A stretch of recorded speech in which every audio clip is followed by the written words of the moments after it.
Greetings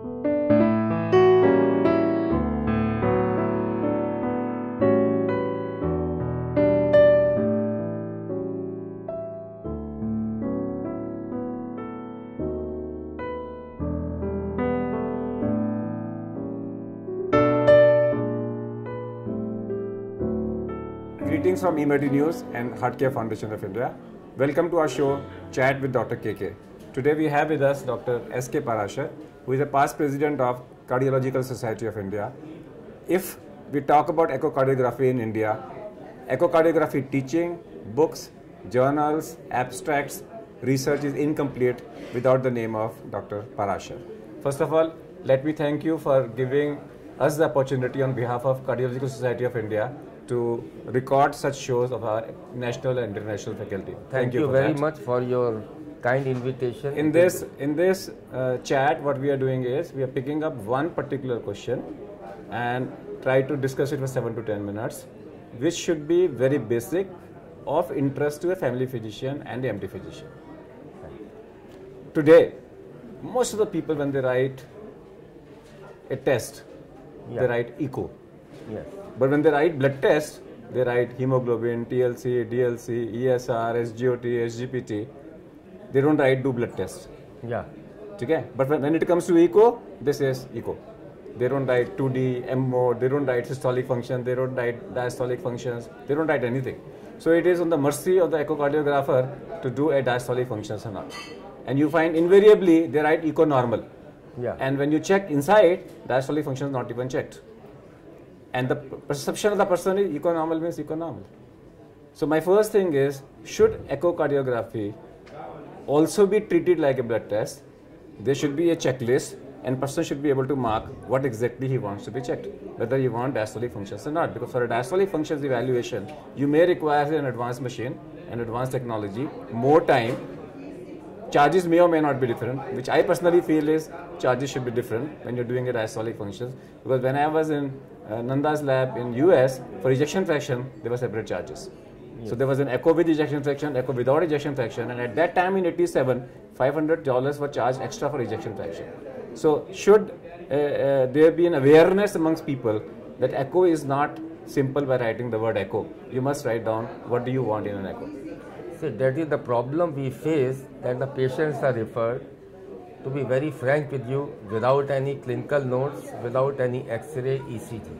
So when a patient comes to me for an echo, it is my duty to do all aspects of echo. Not that you just see some valves or something. So we have to see for systolic functions, a color flow mapping, Doppler.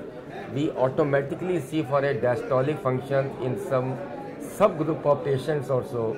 So that it is, as you have rightly said, we do a complete echo examination irrespective for what the patient has been referred. It is not like an indirectly for a blood test. That as far as Dr. Parashar is concerned. But an average echocardiographer would not do a diastolic functions. If I analyze my 100 reports of different people, 40% of them don't talk about diastolic functions. They don't talk about differentiation between pseudo-normal and normal. Yeah. They will just write about ejection fraction normal. Let's not talk about cardiologists. In my own hospital, when there is a case referred to me for a pre-anesthetic checkup, the only question they ask is, EF kitna hai? Yes. They are not bothered about diastolic functions at all. Even if I write EF normal, diastolic, grade 2 diastolic dysfunction, they are happy. They say, oh, EF is normal. So the perception and the awareness among non-doctors about diastolic functions is absolutely zero. There was a time people used to say E upon E prime ratio is equivalent to EF. One is systolic, one is diastolic function. But nobody asked for it. Even today, after so much of awareness of diastolic functions, a non-cardiologist does not want to listen about diastolic function. Where are we lacking? Are we the cardiologists not being able to create an impact? The diastolic functions are important for a pre-operative evaluation, for management of hypertension, for management of diabetes. See, possibly they are aware because they should know that the incidence of a diastolic heart failure is getting more as compared to a systolic heart failure. And in a Western population, more than 50% of the patients have a pure diastolic heart failure.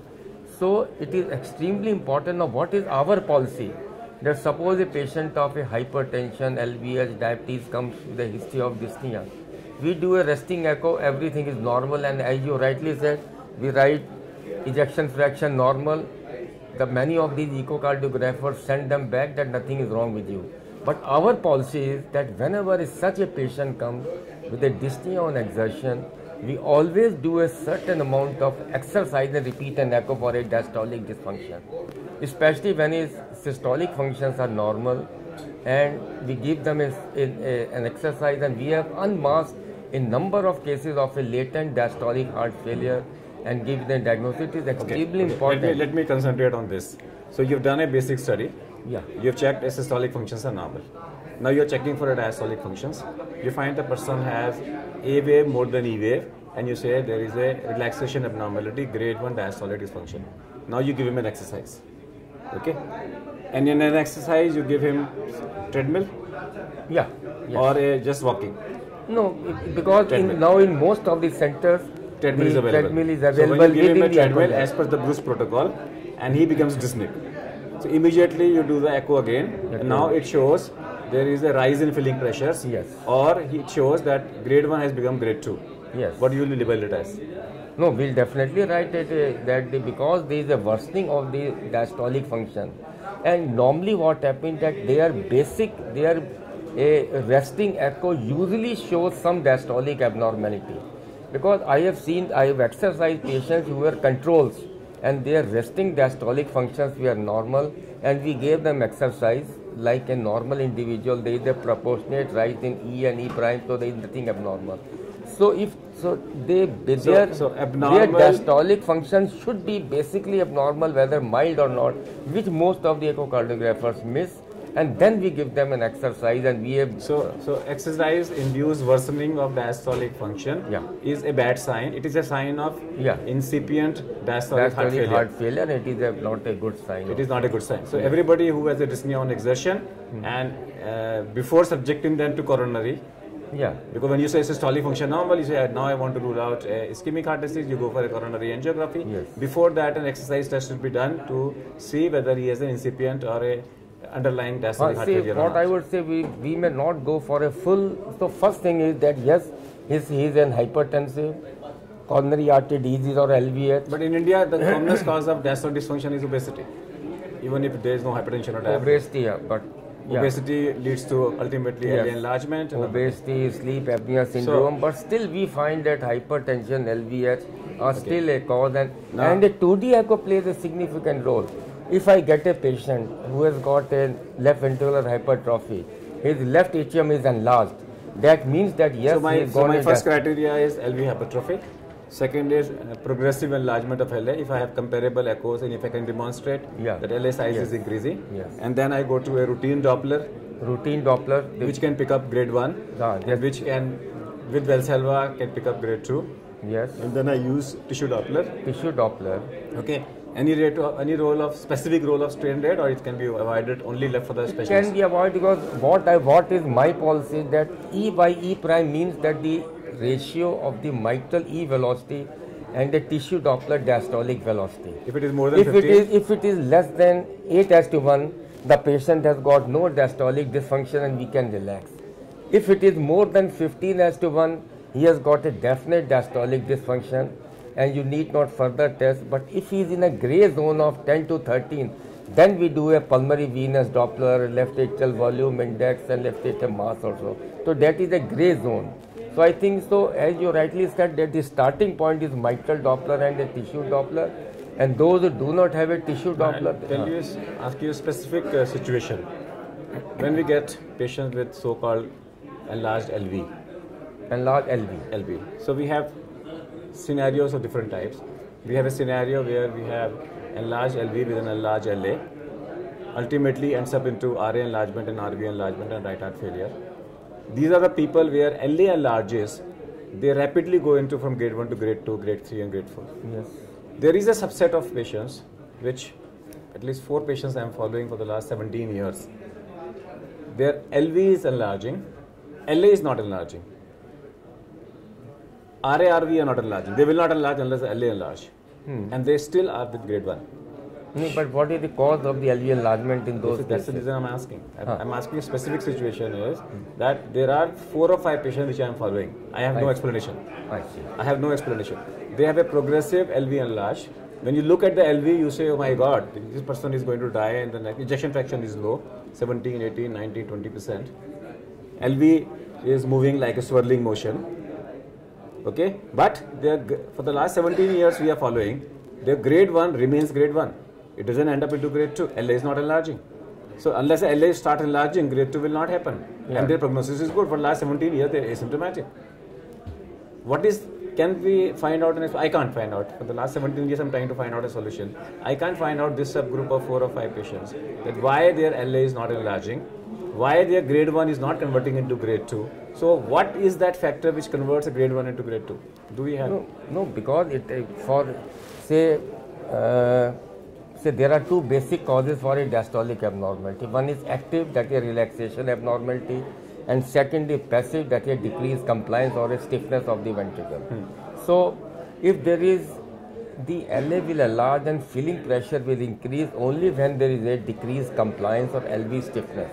So depending upon what is the cause of enlargement in your case, unless there is a difficulty in filling of the left ventricle or there is increased stiffness, possibly the LA will not undergo changes. From clinical point of view, I have not taken it as these 4 cases has given me a lesson. And my lesson is, personally when I use it, any amount of low ejection fraction, if you have grade 1 LV diastolic dysfunction, the prognosis is very good. Yeah.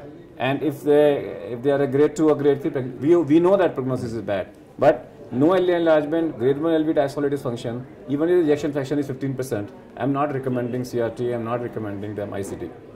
My personal, I'm not talking about literature. But if you go by the available literature, they say anybody, but that is not applicable to our country because of economic reasons. Ejection fraction is less than 30%. Yeah, you put a ICD or a CRT. I am saying is, if it is grade 1 diastolic dysfunction, I am asking you, do you have a wide experience? No, definitely. In the conferences, try to look for such cases. Yeah. Maybe we may find something able to create a literature. Yes, I agree with grade you. 1, say, if a person has a grade 1 LV diastolic dysfunction, drug of choice is different in hypertension. So I don't treat any patient of hypertension. First question I ask is grade 1, grade 2, normal. If it is grade 1, I'll give them a beta blocker. Yeah, so that the heart diastolic filling time is... If it is a grade 2 or grade 3, I will add a diuretic. Because when we talk to people like Venkat Ram and others, they talk about first line drug, they say this and this. But nobody talks about first line drug decided by the echocardiography criteria. Why? Why in GNC, echocardiography people like you are not being invited to be a part of GNC who can modify the GNC as per the echo findings? Because their main stress is on a systolic blood pressure. They have not, their GNC is always considered as sort of the management of a hypertension. But so that the diastolic functions come sort of a separate category also. So they are only limited to a systolic blood pressures also, rather than a diastolic. So let me come back away from... And as long as grade 1 is concerned, it is a sort of a many persons above the age of 50, 55 can They say that above the age of 60, grade 1 is normal. Yeah. And below the age of 60, if there is a grade 1, it is a factor of that your vascular age is more than your chronological age. Yes. So it's a criteria of aging. Yeah. It's a criteria of aging. Now let me come back away from echocardiography. What are your hobbies? My hobbies are, I like reading some novels. Besides, I spend 1 hour daily reading any medical journal, that is all. But as come hobbies, I like to see some TV programs, I like to read some novels. Have you ever thought of writing a medical fiction? No. When you're so fond of writing, you're fond of writing, you're fond of reading, and you're fond of reading novels. Why not convert the 2 things together and write a medical that requires a sort of lot of time, thoughts, possibly. I'm not that sort of a person to get some nice ideas. If the Prime Minister of India calls you and he says, Dr. Parashar, you have been the past president of Cardiology Society of India, I'll give you one option and give me one policy change in India and I will implement it. What will you tell him? He says, one policy change if you give me, I will implement it right away. I think the lifestyle modification. Lifestyle modification. Yes. You'll make it mandatory in school age, or you'll make it optional? Definitely, it should be mandatory because all these problems start from a young age. So I think that will be the. You first have been thing. organizing so many conferences for the last many decades. Do you ensure that in all your conferences you provide food which is health friendly? Sorry, no. I No. agree with you that yes. In that, at least you make sure that no trans fat is served. Trans fat, of course, we will not like to be served, but because the problem is that most of the conference occurs in the hotels, despite whatever you tell them, Agree. the fats and all then once in a while cheating is allowed. Yeah, So you but you no say, no trans fat. but no trans fats. No So trans you are an advocate that trans fat should not be Yes. permitted at all. Yes. For reviving a person after cardiac arrest, nowadays we give them hands-only CPR. That means no mouth-to-mouth breathing is required. Yes. You within 10 minutes of death, earlier the better. At least for the next 10 minutes, longer the better. Yeah. Compress the center of the chest with a speed of 10 into 10, that is 20 per minute. Should it be taught to everybody? It should be taught to everybody, possibly every citizen, every policeman, everywhere. It should be taught on a very mass scale. And I understand that you have taken up this project on a very mass scale. Absolutely. And I am proud of it that I think your efforts will be bring some sort of save some lives at least. Already it has one girl, Harshita. She's a 16-year-old girl from Birla Vidya Niketan, and in the night she got a call from her uncle's house that his uncle has collapsed. So she rushed to the house and she found him with no respiration and no breathing and no pulse and no response, and she gave her successful CPR, and the person suddenly got up and they shifted him to the hospital. He was found to have an acute MI and 2 stents were put, and he was fine. So the credit 16-year-old girl credit saved the goes life. to you, yes. That is why. Not to me, It to the technique. It may not be possible to teach every citizen of the country. I personally feel if 1% of the population is taught, whenever a person dies, 10 people gather, 1% is sufficient. Yes. 1% means 1.3 lakhs in Delhi. Yeah. And that's not difficult. And some police personnel, some other person, yes, definitely. So what Dr. Parashar says is very clearly that if he is a policy maker, he will make it mandatory to live a normal, healthy heart lifestyle. So let's thank Dr. Parashar to be with our show. Thank you very much. And that's all for today. We'll come back with one more topic. Till that, goodbye. Thank you. Thank you. Thank you very much.